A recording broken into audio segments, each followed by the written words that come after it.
Ramadan ke belakang, tidak antum jumpai pertengahan Ramadan itu hari Jumat, dan itu baru kita temui di Ramadan insyaallah tahun ini. Antum bisa cek kalender. Maka benda langit ini pun menjauh dari bumi. Benda langit ini menjauh dari bumi, mendekat ke matahari. Di saat itu benda ini tidak kuat dengan panas matahari, bisa jadi meledak. Dar. Apakah itu ledakan yang akan didengar di tanggal 15 Ramadan jika 15 Ramadan jatuh pada hari Jumat? Tahun ini 1441 Ramadan 1441 Hijriah, 15 Ramadan jatuh hari Jumat. Ustaz nakut-nakutin. Oh enggak, saya enggak nakut-nakutin. Saya berbagi rasa takut. Saya enggak mau takut sendirian.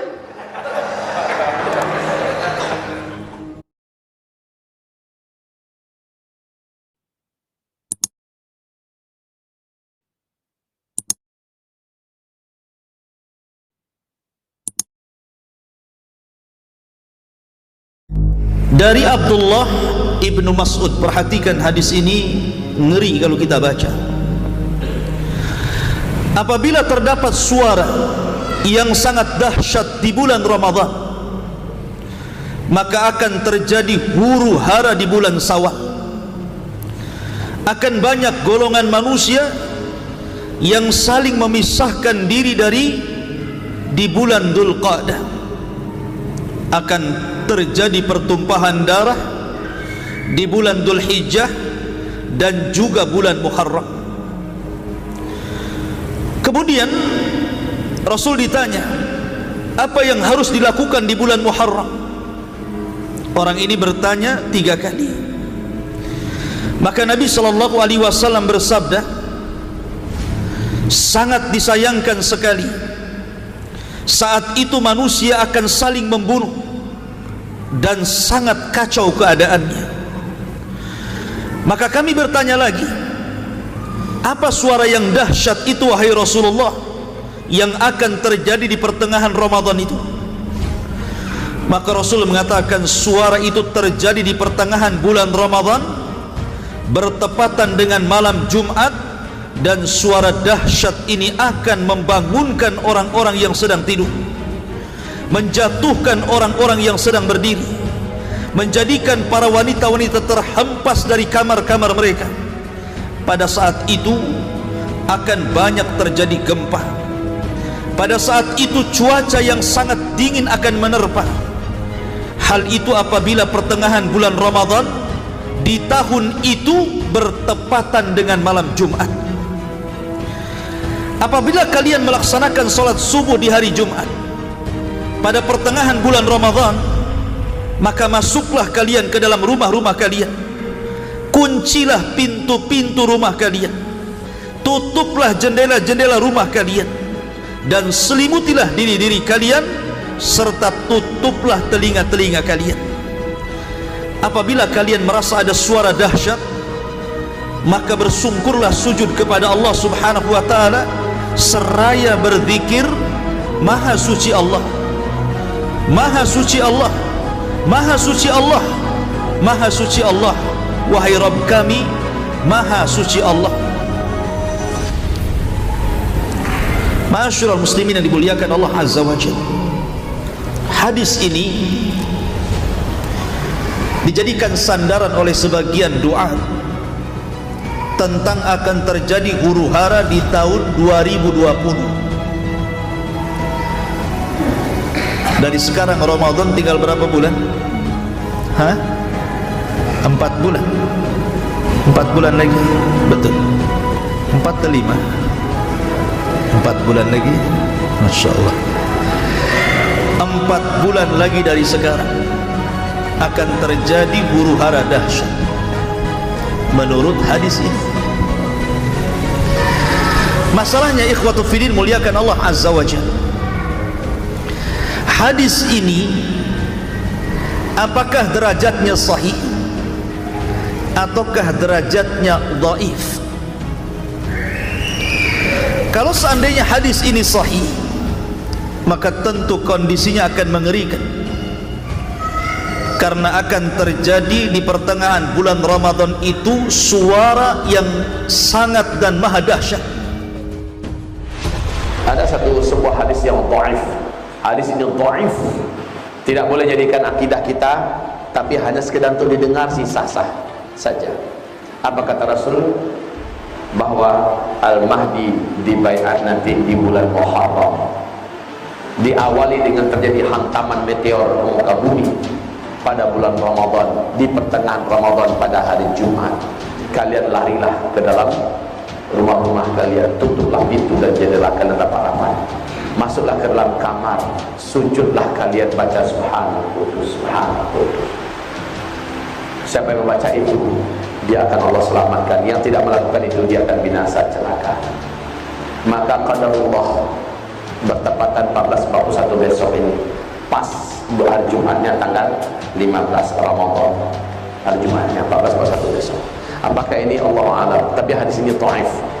Kata Ustaz Syafiq Basalamah, ini hadisnya malah maudhu katanya. Ya, dia bacakan riwayat dari Syekh Ibnul Jauzi. Tapi saya mendapatkan hadisnya hadis yang dhaif. Cukup sebagai informasi bagi kita. Yang jelas tanda-tanda yang lain mendukung. Nah, kaum muslimin yang kami muliakan, melihat tanda-tanda ini semua, jika benar demikian, berarti dari Oktober, November, Desember, Januari, Februari, Maret, April, Mei kita Ramadan. Tinggal Juli ya, Mei, 7 bulan lagi ke depan kita Ramadan. Waktu kita sempit, menjelang waktu sempit ini akan banyak kejadian-kejadian alam yang mengerikan. Lihat saja, kalau ini benar-benar terjadi, berarti sah. Jika belum terjadi, kita berlapang dada, kita senang dan bangga, kita sujud syukur, dan kita diberi oleh Allah kelampangan dan kesempatan lagi ke depan. Jika terjadi, jika tidak, bersyukur kita sama-sama. Jika terjadi, harusnya setelah saya sampaikan, bapak-bapak, ibu-ibu melakukan persiapan.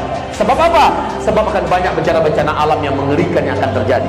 Baik Indonesia, baik Asia Tenggara, baik Asia Tengah, baik Arab, Afrika, Amerika, Eropa, negara-negara di dunia akan menyaksikan banyaknya kejadian besar yang akan menimpa bumi ini. Hadis ini tidak benar. Disebutkan oleh Al-Imam Az-Zahabi rahimahullahu ta'ala, hadis ini adalah hadis maudhu. Apa arti maudhu? Palsu. Dan juga Imam Ibnu Jauzi mengomentari juga hadis yang redaksinya sama tapi dari jalur Abu Hurairah. Itu pun dikatakan haditsun maudhu'un an Rasulillah. Kata Ibnu Jauzi, hadis itu maudhu, palsu, mengatasnamakan kepada Nabi sallallahu alaihi wasallam. Kemudian juga dikatakan oleh Al-Uqaili rahimahullahu ta'ala, seorang pakar hadis, dia mengatakan laisa li hadzal hadis aslun an thiqatin wala min wajhin sabitin. Kata Imam Al-Uqaili, hadis ini tidak ada asalnya dari seorang perawi yang dianggap terpercaya, bahkan dari segi yang tetap pun tidak ada sumbernya hadis ini. Bahkan dikatakan oleh Imam Hakim sahibul Mustadrak, huwa hadithun gharibul matani, hadis ini aneh matannya. Ma'asyiral muslimin yang dimuliakan Allah, bahkan Syekh bin Baz rahimahullahu ta'ala juga mengomentari hadis ini dan mengatakan bahwa hadis ini adalah hadis yang batil. Dan Syekh Albani juga mengatakan hadis ini maudhu, palsu. Kalau sudah tahu derajat hadis ini, mestinya siapapun yang menceritakan tentang hadis ini kan harus menceritakan tentang derajat hadis, kan gitu. Jangan disampaikan begitu saja. Ini riwayatnya hanya dalam hadis, dalilnya tidak ada dalam Al-Quran. Hadis yang tertinggi namanya hadis mutawatir. Kekuatan riwayatnya sama dengan kekuatan riwayat Al-Quran. Mengingkari satu hadis mutawatir, kafir dia, murtad. Di bawah mutawatir ini namanya hadis ahad. Hadis ahad ini ada 3 levelnya. Level yang tertinggi hadis ahad adalah hadis sahih. Level pertengahan adalah hadis hasan. Dan level paling bawah adalah hadis dhaif. Oke.